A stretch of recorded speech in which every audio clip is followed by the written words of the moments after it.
क्या बोला मुझे खुद को तुम्हारा नहीं कहना। क्या बोला मुझे खुद को तुम्हारा नहीं कहना।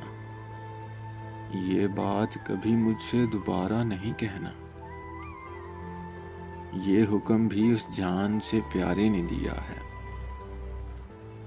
ये हुक्म भी उस जान से प्यारे ने दिया है। कुछ भी हो मुझे जान से प्यारा नहीं कहना।